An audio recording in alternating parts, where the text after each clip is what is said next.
Chapter 12. Tom's Midnight Adventure. "Harry, are you hurt?" Tom was bending over Harry Quip, but there came no answer. The president touched Tom lightly on the shoulder. "Playfair," he said, "can I trust you to keep cool?" "Yes, sir. If you just tell me what's happened. There was a queer feeling went through me just now, and something seemed to burn my right leg." "The house has been struck by lightning, and you received a slight shock. Harry Quip got a worse one, and Green and Jones are seriously injured.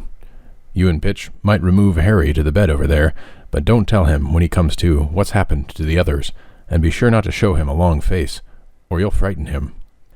"Catch hold of his head, Johnny," said Tom.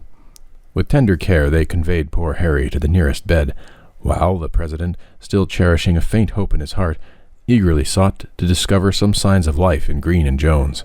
Harry, shortly after being placed upon the bed, gave signs of consciousness. "Hello, Harry!" cried Tom, forcing a grin. "Tom!"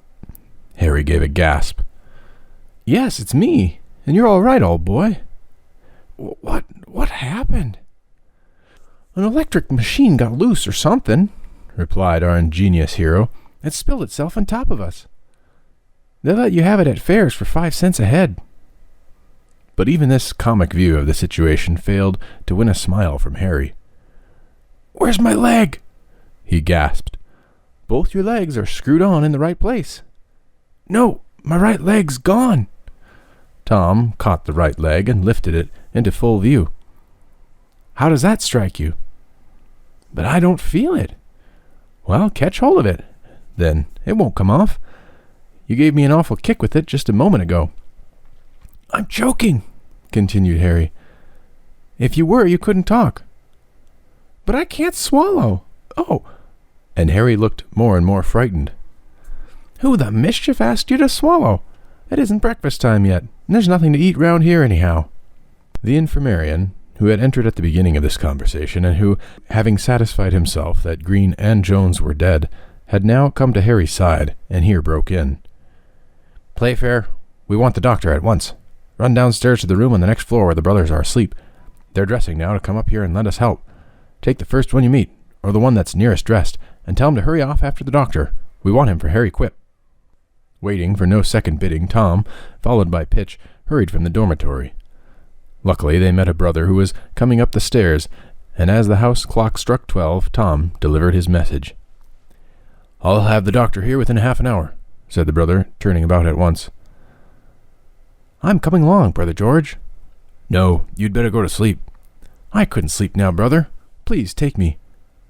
Brother George made no answer, and Tom, taking silence for consent, followed after him. As a matter of course, Pitch clung to his leader. Once out of doors, they sped through the garden and took the high road leading to St. Mars. Suddenly their course was arrested, for a most unprecedented thing had come to pass. There was an insignificant creek flowing past the college and down to the river. Ordinarily it was very shallow, but the furious rain of the preceding day and the past hour had caused it to swell into a muddy torrent. Worst of all, there was no sign of the bridge.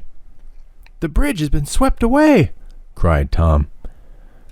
"I wish I could swim," said Brother George. "Boys, if you remain here, I'll go to one of the houses on the side and get help." Scarcely had he turned his back upon them when Tom pulled off his shoes, stockings, and sailor shirt. "What are you going to do, Tom?" "Didn't you hear the brother say if he'd swim it if he could?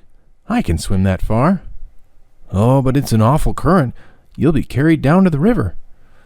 Tom gazed at the swirling stream, apparently some 50 feet wide, moving in all the swing of a torrent at his feet. "I'll bet I won't," he said presently. "Anyhow, I'm willing to take a risk for old Quip. Here, Johnny, just lend me your scapulars. I haven't been rolled in 'em yet, but it won't hurt me to wear 'em. I think I'd better start higher up so as to land about here on the other side." Having put Pitch's scapulars about his neck, Tom ran some distance upstream. "Now, Pitch, goodbye. Shake hands. It's a risk, you know, if anything happens. You send word to my father and my aunt that I had the scapulars on." Tom was decidedly of the opinion that this bit of information would make up for anything that might occur. So, somewhat serious, yet light and bold of heart, he slipped into the water. He took one step forward and found himself up to his waist. Another step, and caught by the current, he was whirled down the stream like a cork. But this cork had arms and legs and struck out vigorously for the shore. Vigorous as were his strokes, however, he felt almost at once that he would in any event be carried far downstream before reaching the other shore. For all that, he struck out bravely, beating the water with an overhand stroke. Tom, at this period of his life, was by no means an expert swimmer. He had attended a swimming school several times a week during the last summer, and he had succeeded in learning to swim a short distance and to float on his back. But he knew nothing of swimming with the current, and in consequence quickly expended his strength. Before he had gone 2/3 of the distance across, he was worn out, but his presence of mind did not desert him. Murmuring a prayer, he turned over on his back, and, moving his feet gently, he suffered himself to be carried along. He had not drifted far when his body came into contact with something a few feet below the water. Turning instantly, he secured a hold on it with his hands. "Hurrah!" he shouted to Pitch. "I'm all right. I've found the railing of the bridge. It's only about 2 feet under water." And, clinging to this, Tom made his way, hand over hand, as it were, to the opposite shore. Dr. Mullen was not a little surprised when he opened his door 3 minutes later upon a boy arrayed in the simplicity of undershirt and knickerbockers, who was battering away at the door with a log of wood as though he would burst it open.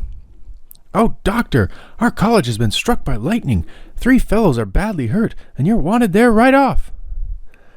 "John," bawled the doctor, "saddle my horse at once. Come on in, boy. You'll need a doctor, too, if you don't look out. How did you get wet yourself?" "I couldn't find a bridge, sir, and I tried to swim across. I found it then, or I'd reckon I'd be in the river by this time." The doctor's wife, who had caught these words, now came forward, and kissing Tom in a truly motherly style, an action which Tom, in his state of excitement, took no notice of, drew off his undershirt and threw her own cloak about him. "That's just the thing, Mary," put in Dr. Mullen. "Now get him a small glass of brandy, while I put him to bed." "Oh, I say," cried Tom, "I'm not sick. You go off and take care of the fellows that need you." Returning no answer to this expostulation, the doctor pushed Tom into his own sleeping room, and without further ceremony pulled off our young swimmer's knickerbockers and proceeded to rub him down vigorously. "Ouch!" cried Tom suddenly. "Why, boy, you're burnt." The doctor was gazing at a spot on Tom's right knee, about the form and size of a human heart. "I thought there was something the matter when I pulled off my stocking. That's where the electricity took me." "You were struck too?" "I think so. I went tumbling over, as if I were paralyzed. That burn isn't much." "It's good it's no more." And the doctor, who had opened a medicine chest, applied an ointment to the spot, bandaged it, and had Tom wrapped warm in his own bed before his wife entered the room with a glass of brandy. "Now, boy, these are your orders. You stay in this bed till 9 o'clock tomorrow. By keeping quiet, you'll escape the consequences of overexcitement and overexertion. You understand?" "But, doctor, I can't sleep." "You can, though. Mary, if this boy doesn't go to sleep in 10 minutes, give him a teaspoonful of this. Now, goodbye." The doctor, aided by the directions of Pitch and the brother, easily found the bridge and made the college in a few minutes. Jones and Green gave him no trouble. They were beyond the doctor's skill, and had been from the moment the bolt touched them. But for the rest of the night he was busy nursing and warming and rubbing poor Harry's legs back to life. Tom, meanwhile, under the influence of an opiate, slept a dreamless sleep, watched over with a loving care by a gentle woman.